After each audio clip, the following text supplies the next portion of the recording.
Personat me aftësi të kufizuara, veçanërisht ata para dhe tetraplegjik, po përballen çdo ditë me probleme të shumta sociale dhe ekonomike, të cilat shpeshherë i lënë të pambrojtur dhe në kushte të vështira jetese.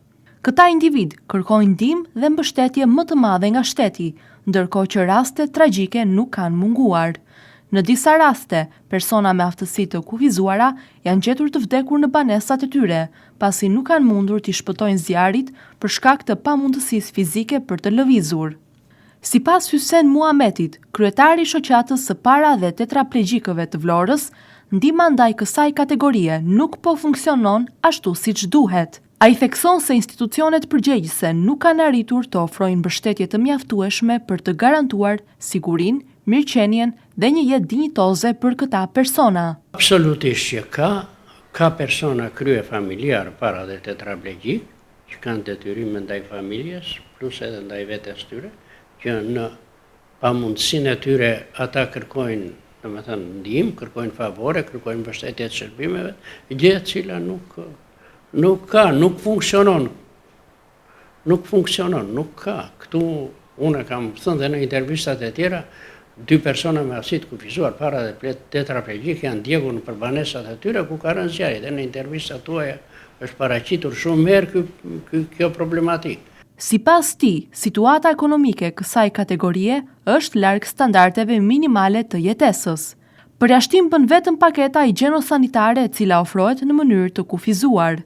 Ndihma financiare që marrin personat para dhe tetraplegjik është rreth 130.000 lekë të vjetra në muaj, ndërsa pagesa për kujdestarin është po ashtu, rreth 130.000 lekë të vjetra, një shumë që nuk mbulon as nevojat bazë. Situata ekonomike për një para dhe tetraplegjik nuk është atje ku duhet të jetë në ato standarde, me përjashtim të një pakete higjieno-sanitare, që ajo pas 12-13 vjetër është ngrit në 40.000 lekë të vjetra nga 160 që ishte, po një person me aftësi të kufizuar para dhe tetraplegjik merr veç 130.000 lekë të vjetra, dhe 130 i merr kujdestari.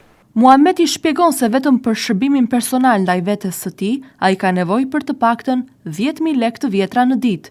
Kjo shumë përfshin ndihmën për ushqimin, higjienën, lëvizjen dhe kujdesin e vazhdueshëm, pavarësisht shpenzime të tjera si ilaçet, energjia elektrike apo ngroja. Duke i përfshirë të gjithë këta element, një person me para dhe tetraplegjik rreth 10.000 lekë të vjetra në ditë ai kërkon vetëm për shërbimin ndaj vetes tij. Domethënë, në shërbim paraqitet pampresi, paraqiten kondom, paraqiten qeska sanitare, paraqiten larje, shplarje, stres, ambulesa, këto, kështu që ai në krahasim me shërbimin që duhet të marrë, absolutisht nuk i dali. Shoqata e para dhe tetraplegjikëve të Vlorës u bën thirrje institucioneve shtetërore që të rishikojnë politikat sociale dhe të rrisin ndihmën financiare, si dhe të ofrojnë shërbime të specializuara për këtë kategori të ndjeshme. Sipas tyre, vetëm përmes një mbështetje reale dhe të qëndrueshme, mund të shmangen ngjarje tragjike dhe të garantohet një jetë më e sigurt për personat me aftësi të kufizuara.